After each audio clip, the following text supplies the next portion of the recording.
Good morning, St. Paul. We welcome you to another day that the Lord has made, and we should rejoice and be glad in it. And I don't know what you come to do, but I come to lift up the name of Jesus. For he said, enter into his gate with thanksgiving, and into his courts with praise. Be thankful unto him, and praise his name. And I come to praise him because he's been so good to me. I come to praise him because he woke me up this morning, started me on my way, put a roof over my head, food in my belly, clothes on my back, and he put dancing in my feet. I come to lift up the name of Jesus. Hallelujah. At this time, we're going to turn it to the hand of our musician.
But he's done great things in my life. How did I know that he's done great things? He saved me when I was unsavable. He loved me when I was unlovable. Amen. When I was lost, seeking sin, deep and never to rise again. He came and lifted me, and now safe am I. And I thank God for being that type of God. And I say yes to my Lord. Hallelujah. Hallelujah. Glory to your name. I'd like to call your attention to the book of Proverbs, chapter 13, verse 12. The book of Proverbs, chapter 13, verse number 12. Amen, amen. And I often tell you here at St. Paul that if I am going to read little, that means I'm going to preach a lot. But if I read a lot, that means I'm going to preach a little. So evidently I'm going to preach a lot this Sunday morning. Amen. Amen, amen. I hope you have your shouting shoes on, because I do have a word fresh off the press from the Lord, coming from the book of Proverbs, chapter 13, verse 12. The book of Proverbs, chapter 13, verse 12. If you had it, would you please stand in the reverence of reading God's word? And you would find these words. Hope deferred maketh the heart sick, but when the desire cometh, it is a tree of life. Let me read it one more time. Hope deferred make the heart sick, but when the desires cometh, it is a tree of life. Let us pray. Most gracious and eternal Father, we thank you once again for this opportunity to be able to stand before your people. I pray, Lord God, you forgive us of all of our sins, that we forgive those that trespass against us. Holy Spirit, come and have your way. Speak through this earthly vessel and anoint the ears of the hearer, that they may hear what the Spirit have to say unto them. And God, we just pray now and just ask that you just move by your Spirit and move by your word. Now let the words of our mouth and the meditation of our heart be acceptable in thy sight, O Lord, our strength and our Redeemer. And we say together, amen. On your way to your seat, wherever you may be all over the world, would you just say this to a neighbor? Say, neighbor, oh neighbor, hinge your hope on God's butt. On God's butt. Amen. Hinge your hope on God's butt. Hinge your hope on God's butt. The word butt is a funny word, literally and figuratively. It's a human language word. It's a word which is in its essence that there is a point of conflection or connection between the two principal thoughts that is right between, the but is right there in the middle. And right in the middle, it is a conflection or a connection between two opposing forces. And it is in our scripture today that we find the word but. For it says that hope deferred maketh the heart sick. But you see, you got to understand that when you hinge your hope on God's but, that there are strange things that hope that comes into your life. You see, check this out. Hope deferred maketh the heart sick. That is, it is the object that's something that you are hoping for. And if it is not enjoyed real soon, if it don't show up when we expect it to show up, and at least if it is a delay for any length of time, the mind become uneasy, the heart sink and fail, and the man is dispirited, and he began to just fall away and to give up all hope of ever enjoying that which he had been hoping for. But I stopped by to tell you that whether you wanted to be delivered from an evil or from some possession of some evil good or something that's been trying to hold you back, I come to tell you there's a but on the other side. And you have to understand that when I was growing up, when I was growing up, I may date myself, but there was a commercial, or there was a song that they sang, that conjunction, what's your function? See, you have to understand that the conjunction had a function. It connected phrases and clauses. It had two different things. One was positive and one was negative, or one could be positive or one could be negative. You know how it is. You talk to somebody, I will come over, but. I would invite you over, but.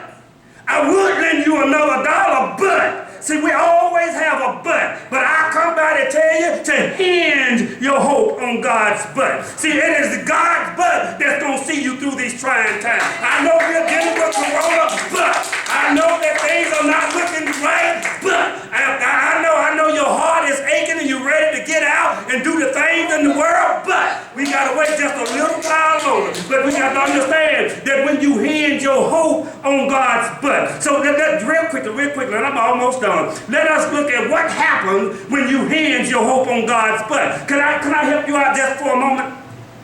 Yeah, just for a moment. Because when you think about a hinge is something that holds the door up. A hinge is what allows the door to open and close. And if the hinge it gets out of order, if the hinge get loose, the door will not close properly. You have to either pick it up to close it, or you have to slam it shut. See, what I'm trying to tell you, that when your hinge is not lined up with God's word, then all of a sudden you got to try to force something that should have come easy. But when you hinge your hope on God's but, when you hinge your hope on God, but look at your neighbor and say, hinge your hope on God's but. So let us look at what happens when you hinge your hope on God's but. Three things that I'll get out of your way. Number one, when you hinge your hope on God's but, God will protect you from your enemy. Somebody should have started clapping right there. I said, God will protect you from your enemy. 1 Samuel chapter 23, verse 14. David stayed in the desert stronghold, and in the hill of the desert did David stay. Day after day, Saul searched for him, but God did not allow David to fall into the hands of his enemies. Let me repeat it again. I said, God will protect you from your enemy. David was running from Saul. Saul was always in the vicinity, but God helped him. God protected him. God hid him. See, God will protect you from your enemy. That if you put your trust in God and lean not to your own understanding, but in all of your ways acknowledge him, he will direct your path. See, God protected David. Saul will come close to David, but God will step in. When David began to become disheartened because Saul was on this track, but God protected David. What you trying to tell me, preacher? No matter what Corona may do, God will protect you. Because he said, I am the God that healeth thee. You may get Corona, but Corona will never have you. Why? Because God will protect you if you just put your trust in God. It said, the Bible said, God will protect you from your enemy. But check this out. Not only will he protect you from your enemy, God will give you strength. Oh my God, I'm trying to help me out if I can't help you this morning. He said, God will give you strength. Psalm 72, 73, and 26. My flesh and my heart may fail, but God is my strength of my heart and my portion forever. What did you say, preacher? My flesh and my heart may fail, but God is my strength. See, the Bible says when you are weak, that's when he becomes strong. See, if you need strength in the midst of trying times, just hinge your hope on God's blood. Put your faith in God's blood. Put all of your mind on God's blood. Stop looking at your situation and start looking at God's blood. Y'all don't know when to shout. I say, oh God, I just had a flashback. Me and you know, when some fine woman comes switching by, what do we do? Look. Well, I better leave that alone. But see, why are you looking at that? You ought to look at God the same way you look at some fine woman. Instead of looking at her butt, you ought to start looking at God. Oh my God, I don't know who I'm talking to. He said, God will give you strength. He will give you strength. That when your flesh and your heart fail you, but God will become your strength. I say again, when you are weak, that's when he's made strong. When you about to give up, that's when he steps in. That's when you find out that you are stronger than you ever thought that you could be. See, you don't know how strong you are until you go through a situation. You don't know how strong you are until trials come into your life. You don't know how you dependent on God until a situation shows up, and then all of a sudden you got to start looking at God's blood. He said, not only will God protect you from your enemies, not only will God give you strength, but check this out, and I'm closing. God will deliver you. All right. Y'all should have got excited right there, because some of us need some deliverance. Check it out. God will deliver you. In Psalms 34:17, it said, many are the afflictions of the righteous, but God delivered him out of them all. Oh my God. See, I just got happy right there. Check it out again. He said, many are the afflictions of the righteous, but God delivers them out of them all. Meaning that no matter what comes in your life, it is not bigger than your God. It's not stronger than your God. It's not faster than your God. It's not swifter than your God. He said, whatever time comes, many may be your affliction, but God delivers them out of them all. But check this out. Can I help somebody out? It's not like that with the enemy. It's not like that with those that don't know the Lord. Just one thing come in their life and they fall all apart. One situation and they start cussing folk out.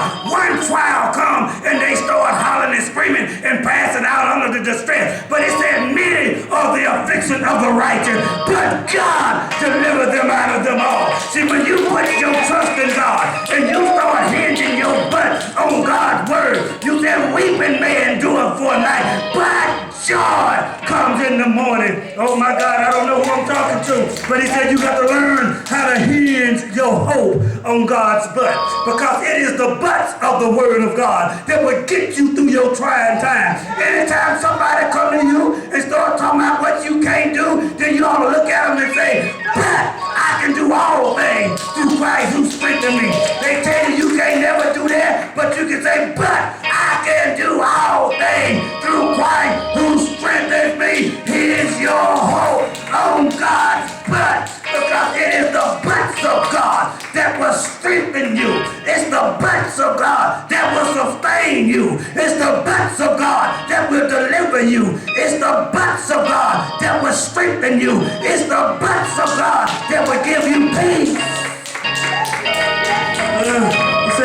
He said we got to hinge our hope on God's butts. And when we begin to understand God's butt, we understand that no matter what comes in life, I know you mean it for evil, but God mean it for my good, to save much people alive. See, it is in your butt time that gets you over. It's not in your shouting time. It's in your butt time. Oh, King, we know God may not deliver, but we still know he's able. We gotta hinge our hope on God's butt.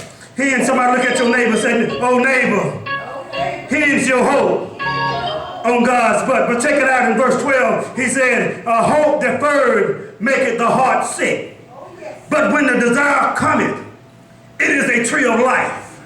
Oh, y'all missed it. Y'all don't know when to shout in the church anymore. Because he said, check it out. He said, hope deferred maketh a heart sick. But when it shows up, you get a pep in your step. You get a glide in your stride. Oh, yeah. You can move like you never moved before. Now, I want you to, this is what the Bible says. Check it out. Eyes haven't seen. Ears haven't heard. Neither have entered into the hearts of man. But God has something restored for those that trust in him. So you got to put your trust in God. Hinge your hope on God's butt. I'm almost done. And I don't know when one hope is deferred. It said it's like this, that if you could just get to Jesus, he will make everything all right. I said if you could just get to Jesus, that when your hope has been deferred and your heart becomes sick, you need to learn how to look to Jesus and say, oh Lord, where do I put my hope? For all of my hope is in you, God. See, he said hinge your hope on his butt, not the behind him, because I'm talking about, take it out. I'm not talking about what's behind God, because what's behind God is over and done with. He said, I've taken all of your sins and cast them into the sea of forgetfulness. That's behind it. But when you start talking about the butts of God, you're not looking at your right now. You're looking at what God's getting ready to do in your life. I may be hungry today, but I'm going to have some food tomorrow. I may not have a job today, but I'm going to be employed tomorrow. I may not be able to make it today, but tomorrow I'm going to run like I've never ran before, because I'm putting my trust in God. He said we gotta hinge our hope on God's butt. I'm gonna read verse 13 real quickly, but check this out. He said, whosoever despises the word shall be destroyed, but he that feareth the commandment shall be rewarded. See, that was enough to shout about right there. See, those that despise the word won't get what you're going to get. But if you trust in his word, if you believe in his word, if you hold on to his word, you believe his word beyond belief, and you start hoping for what you're not hoping for, and just keep on hoping. Keep hoping. As the old folks say, I hope you out. I hope you out yesterday. What are they trying to say? I gave you what you needed. And if you can just remember what God did yesterday, he's the same yesterday, today, and forevermore. And if he did it then, he can do it now, and he can do it tomorrow, because he's the same God. That's why I hinge my hope on God's butt. It is the butts of God that sustain every child of God. Because we know that we may be crying today, but tomorrow we can be shouting. We can be starving today, and tomorrow our belly can be full. But we got to learn how to hinge our hope on God's butt. This is not the time to shrink back, to give up, and say we're never going to come out of this. This is the time to say, but God. But God's going to do this. But God's going to do that. But God's going to work it out. But God's going to deliver me. But God's going to give me peace. He going to give me peace that surpasses all understanding. But God. See, I don't know about you, but when I get sad, I look up to heaven and say, but God. When I'm hungry, I look up and say, but God. When I didn't want to live, I was able to look up and say, but God. Check it out, and I'm closing. He said, I'm on the cross, but I'm still the boss. I don't know what you're going through. You may feel like you're being crucified, but I come to tell you, but you are still in charge of your life. The devil can't handle you. The devil can't stop you. The devil can't kill you. The devil can't drown you. The devil don't have power over you. But God is able to do exceedingly, abundantly, above all that you ask or think, by the power working within. Just hinge your hope on God's butts, because it is the butts of God's word that sustain us, that keeps us, and that lead us into all truths and all righteousness for his name's sake. And I don't know who you are. I don't know what you're dealing with. But here's your hope on God's butts. Because it is the butts of God that will see you through. And if you're here this morning and you don't know Jesus and the pardon of your sin, at this very moment you can make Jesus the Lord of your life. All you have to do is stand where you are and say, Jesus, forgive me of all of my sin and cleanse me of all of my unrighteousness. Make me into another vessel fit for the master's use. And that's all you have to do. And you have been changed. You have been added to the Lamb Book of Life because you have confessed your faults. And you have acknowledged him before your family, before your friends, and before your enemy, that he is now the Lord of my life. And you have been changed. If you're in a backslidden condition, Jesus said, I'm married to the backslider. And he said that if I'm married to you, that means I haven't thrown you away. You are still my bride, and I'm still looking for you, and I'm ready to take you back because I can wash you and make you whiter than snow. He said, but you have to rededicate your life back to me and watch me change your life into another vessel. If that's you, would you just say, God, here I am, take me and make me into another vessel. Put me back on the potter's wheel and make me over again. And God, and I will serve you for the rest of my life. And I will continue to hinge my hope on your butts.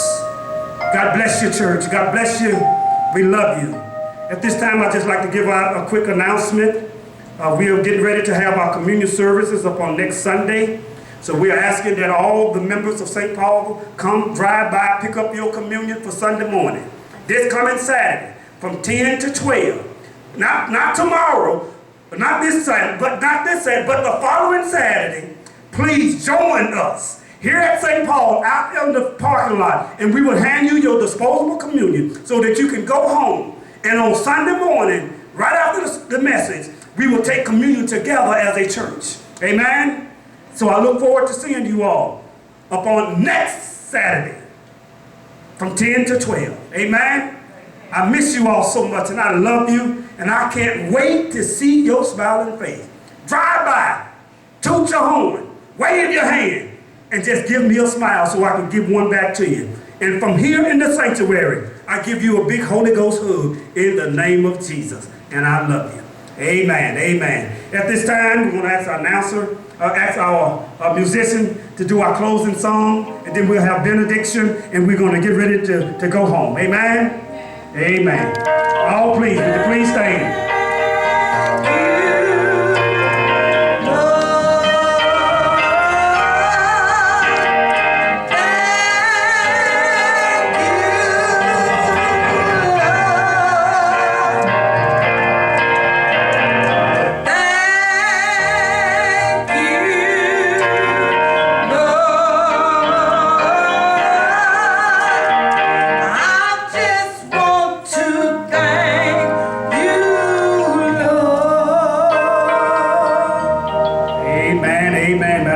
Of your right hand.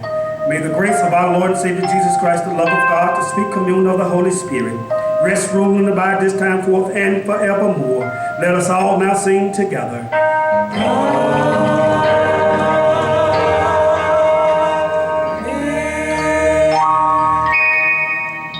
Now hug a neighbor and say, neighbor, oh neighbor, I love you, and there's nothing you can do about it in Jesus' name. God bless you. Amen.